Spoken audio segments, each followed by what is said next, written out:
La veille de mon mariage, ma grand-mère décédée est apparue dans mon rêve et m'a dit de ne pas épouser l'homme que j'aimais. Elle était partie depuis 3 ans, mais dans mon rêve, elle ressemblait exactement à ce dont je me souvenais d'elle, vêtue du pull bleu dans lequel elle avait été enterrée. Elle a attrapé mes mains et avait l'air terrifiée. Puis elle a dit « Quand c'est votre mariage? Réveillez-vous avant le lever du soleil. Va chez sa mère. Vous comprendrez tout. » Je me suis réveillée à exactement 4h12 du matin, tremblant. J'ai essayé de me convaincre que c'était juste du stress, parce que je me mariais dans quelques heures, mais quelque chose en moi ne me laisserait pas ignorer son avertissement. Alors, je me suis habillée, j'ai attrapé mes clés et j'ai conduit dans les rues vides vers la maison de ma future belle-mère. Je m'appelle Claire Morgan. J'avais 28 ans et je croyais que j'allais épouser l'homme parfait. J'étais avec Ethan Parker depuis 4 ans. Il était réussi, charmant et gentil chaque fois que les gens regardaient les théâtres. Mes parents l'aimaient. Mes amis admiraient notre relation. Notre mariage avait pris presque 1 an à planifier. Mais ce matin-là, tout a changé. Quand j'ai atteint la rue de sa mère, j'ai vu le SUV noir d'Ethan assis dans l'allée. Ça n'avait aucun sens. Ethan m'avait dit qu'il passait la nuit chez son meilleur ami avant le mariage. Je me suis assis dans ma voiture en regardant son SUV, essayant de trouver une explication innocente. Puis j'ai remarqué que la porte d'entrée était légèrement ouverte. J'ai marché à l'intérieur. La maison était silencieuse, à l'exception des voix venant de la cuisine.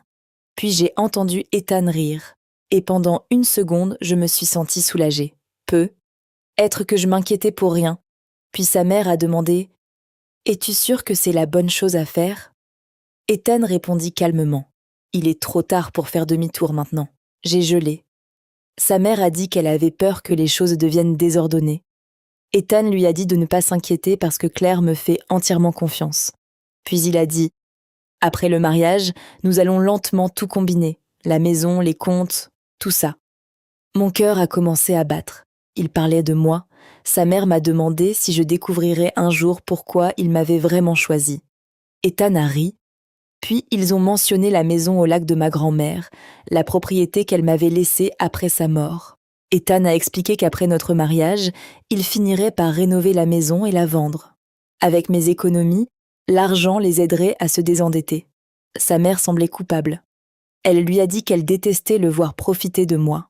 Ethan a répondu qu'il ne profitait pas de moi. Il prenait une décision pratique. L'amour ne payait pas les factures. Puis il a dit quelque chose qui m'a brisé le cœur. Il avait prévu d'être le mari parfait pendant quelques années. Une fois que tout était légalement connecté et que nos finances étaient réglées, il décidait à quoi faire ensuite. J'ai tranquillement sorti mon téléphone et j'ai commencé à enregistrer chaque mot, chaque mensonge, chaque plan. Quand leurs voix se sont déplacées plus loin dans la cuisine, je me suis glissée hors de la maison et j'ai couru vers ma voiture. Je n'ai pas crié, je ne l'ai pas confronté. Je me suis simplement assis derrière eux, roux et pleuré alors que le soleil commençait à se lever. Puis j'ai réalisé quelque chose. Je ne rentrais pas chez moi en voiture pour décider d'annuler ou non mon mariage. Je rentrais chez moi en voiture pour trouver comment exposer la vérité. Quand je suis revenue, tout le monde se préparait pour la cérémonie. Ma mère préparait la nourriture. Mes demoiselles d'honneur se faisaient coiffer et maquiller, et tout le monde n'arrêtait pas de me dire à quel point la journée allait être belle. Puis Ethan m'a envoyé un texto. « Bonjour future épouse, j'ai hâte de t'épouser aujourd'hui. » J'ai regardé le message avant de répondre. Moi aussi. On se voit à la cérémonie. Je n'avais jamais menti aussi facilement. Avant la cérémonie, j'ai appelé l'avocat de longue date de ma grand-mère et lui ai dit que j'avais besoin d'une protection immédiate pour mes biens et mes finances. Il a promis que rien ne serait transféré ou combiné sans ma permission. À midi, le jardin était bondé. Ethan se tenait au bout de l'allée, me souriant comme si de rien n'était. J'ai marché vers lui, mais je connaissais la vérité. Ce mariage était déjà terminé. L'officiant a commencé la cérémonie. Puis, il a posé la question traditionnelle. Si quelqu'un a une raison, ces deux-là ne devraient pas être mariés. Parle maintenant. J'ai lentement levé la main. Moi, oui. Tout le jardin devint silencieux. Ethan m'a regardé fixement. « Claire, qu'est-ce que tu fais ?» J'ai regardé tout le monde et j'ai dit avant que quiconque signe quoi que ce soit. « Tu mérites de connaître la vérité. » Puis je me suis connectée, mon téléphone au haut-parleur. La voix d'Ethan emplissait le jardin. Claire me fait entièrement confiance. Puis l'enregistrement a révélé son projet de combiner nos finances et de vendre la maison au lac de ma grand-mère. Enfin, la voix de sa mère résonna dans le jardin. « J'espère juste qu'elle ne découvrira jamais pourquoi tu l'as vraiment choisie. » Tout le monde haleta. Ethan s'est précipité vers moi et a exigé que je l'éteigne. Il a prétendu que j'avais tout mal compris. Je l'ai simplement regardé et j'ai dit « Alors explique-le ». Il ouvrit la bouche. Rien n'est sorti. Je me suis tournée vers l'invité et j'ai dit « Je mérite un mariage fondé sur l'honnêteté, pas sur un plan financier ». Puis je suis partie près du parking. Quelqu'un a appelé mon nom. C'était Eleanor Hayes, l'amie la plus proche de ma grand-mère. Elle m'a pris les mains et m'a dit que 2 ans avant la mort de ma grand-mère, elle avait donné à Eleanor une enveloppe scellée avec une instruction.